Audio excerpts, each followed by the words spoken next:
And here is the Vegan's Almanac for today, the 27th of October. October 27th is National Black Cat Day, a day established to combat the superstitions and misconceptions that have surrounded black cat. It emphasizes the importance of celebrating and supporting these often overlooked feline companions. Black cats have been the subject of legend and superstition for centuries. They appear in the folklore of many cultures as both good and bad omens. Egyptian and Welsh folklore depicted black cats bringing good luck, protection, and fertility to a home, and they were even believed to be reliable weather predictors. In other folklores, black cats are considered common companions of witches, the devil, and bringers of misfortune if they happen to cross your path. Despite their equally loving and loyal nature, black pets are often overlooked in shelters, leading to lower adoption rates compared to their lighter-colored counterparts.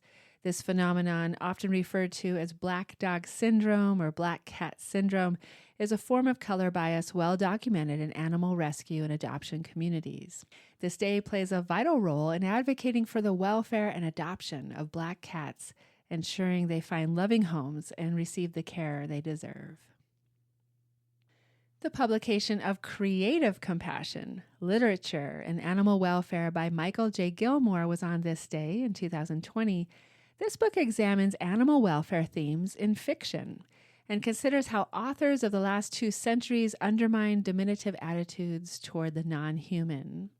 Appearing alongside the emerging humane movements of the 19th century and beyond is a kind of storytelling sympathetic to protectionist efforts, well described as a literature of protest.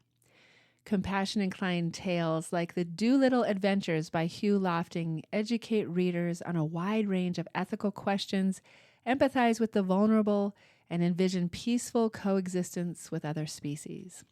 Memorable characters like Black Beauty and Beautiful Joe, Ivan the Gorilla and Louis the Trumpeter Swan, Hazel and Cheetah, Mr. Boltitude, and Dr. Rat do not merely amuse.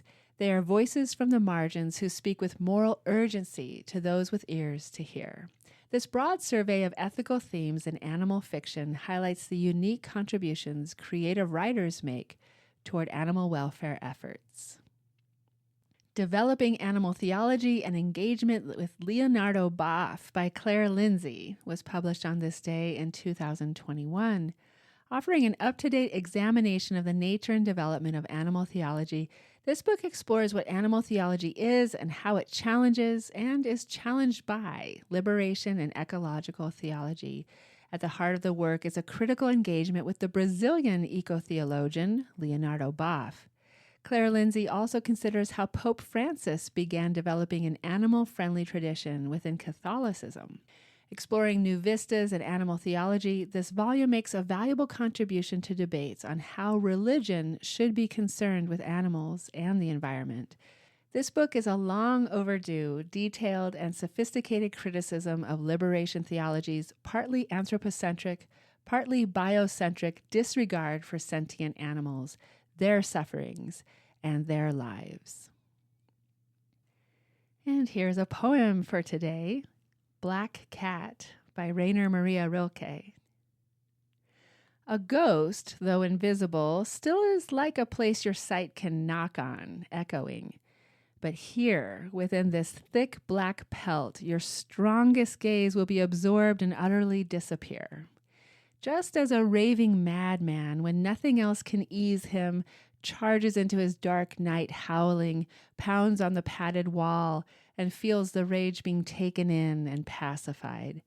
She seems to hide all looks that have ever fallen into her, so that like an audience she can look them over, menacing and sullen, and curl to sleep with them. But all at once, as if awakened, she turns her face to yours, and with a shock you see yourself, tiny, inside the golden amber of her eyeballs, suspended like a prehistoric fly. Rilke's Black Cat. This has been the Vegan's Almanac with the reminder that if you're considering making an animal a part of your family, always adopt, don't shop.